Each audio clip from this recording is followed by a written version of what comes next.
Good morning student, this is Monica Butola and welcome back to my channel Learn with Neetika। तो हमारी जो biology वाली series है वो आगे चल रही है, ठीक है। और आज के जो हमारे क्वेश्चंस हैं वो केवल 5 क्वेश्चंस होंगे इन वेरी शॉर्ट ड्यूरेशन, क्योंकि टाइम का थोड़ा अभाव है। ओके, तो चलिए बिना बातें किए हुए शुरू करते हैं। 11th नंबर का क्वेश्चन है, what is or are correct about mitochondria. Mitochondria के बारे में क्या सही है? A, inner membrane is deeply folded. B, folds are called cristae. C, it is not bounded by membrane. D, both A and B. तो सही क्या है? सही हो जाएगा डी वाला, बोथ ए एंड बी। जो माइटोकॉन्ड्रिया की इनर मेम्ब्रेन होती है उसमें कुछ फोल्ड्स होते हैं और उन फोल्ड को क्रिस्टी कहते हैं। ये दोनों सही हैं। और हमें ये बात भी याद रखनी चाहिए कि माइटोकॉन्ड्रिया जो है वो डबल मेम्ब्रेन ऑर्गेनेल है जो कि सेल के अंदर पाए जाते हैं, ठीक है। तो इनकी डबल मेम्ब्रेन होती है और मेम्ब्रेन बाउंड ऑर्गेनेल है। तो सी वाला यहाँ पे गलत हो जाएगा, बाकी दो सही हैं। Which organelle is known as suicidal bag. ये तो आप सभी जानते हैं कि सुसाइडल बैग किसे कहते हैं, किस ऑर्गेनेल को कहते हैं, वो है लाइसोसोम। ओके, इसके अंदर कुछ डाइजेस्टिव एंजाइम्स भरे हुए होते हैं जो कि काम करता है फेजेस की तरह। मतलब ये काम करता है, कोई भी इनर पार्टिकल अगर सेल के अंदर आ जाता है तो उसको इनगल्फ कर देता है। लेकिन कभी अगर गलती से ये लाइसोसोम अगर फट जाते हैं, ये इनका जो डाइजेस्टिव एंजाइम है वो बाहर आ जाता है, तो फिर क्या हो जाता है, वो सेल को ही इनगल्फ कर देता है। ओके, इसीलिए इसे सुसाइडल बैग या आत्मघाती थैली भी कहा जाता है। 13 की हम बात करें, कंसीडर फॉलोइंग स्टेटमेंट्स। आपको कुछ स्टेटमेंट दिए गए हैं, इनके बारे में आपको बताना है क्या है।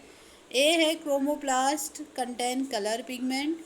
बी है, leucoplast has no colour pigment. C है, these are type of plastid.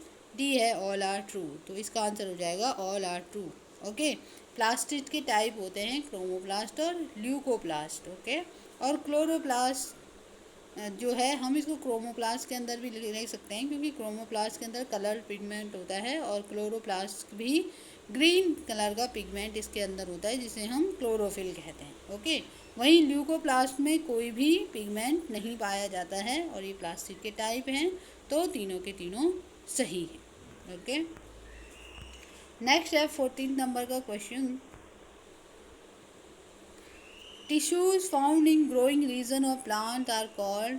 ऐसे टिश्यू जो कि प्लांट के ग्रोइंग रीजन में पाए जाते हैं, यानी कि जहाँ पर कंटिन्यूस डिवाइड करती हैं जो सेल्स, उनको हम कहते हैं मेरिस्मेटिक टिश्यू। ओके, हमें पता है कि बहुत प्लांट में कुछ रीजन्स ऐसे होते हैं जहाँ पे कंटिन्यूस ग्रोथ हो रही होती है। एक तो शूट सिस्टम जो ऊपर के लिए ग्रोथ करता है ज़मीन से ऊपर, एक होता है रूट सिस्टम जो कि ज़मीन के नीचे से नीचे ग्रोथ करता है। ओके, तो इन दोनों में ही मेरिस्मेटिक टिश्यू पाए जाते हैं, क्योंकि मेरिस्मेटिक टिश्यू में ही ये एबिलिटी होती है डिवीज़न की। ओके, और बाद में जब मेरिस्मेटिक टिश्यू का डिफ्रेंशिएशन होता है, यानी कि उनको उनके काम का पता चलता है कि हाँ ये इस तरीके का टिश्यू है, तो वो बाद में परमानेंट टिश्यू में चेंज हो जाते हैं। तो परमानेंट टिश्यू के अंदर कंटिन्यूस डिवीज़न नहीं होता है। ओके, तो इसका आंसर हो जाएगा बी, मेरिस्मेटिक टिश्यू।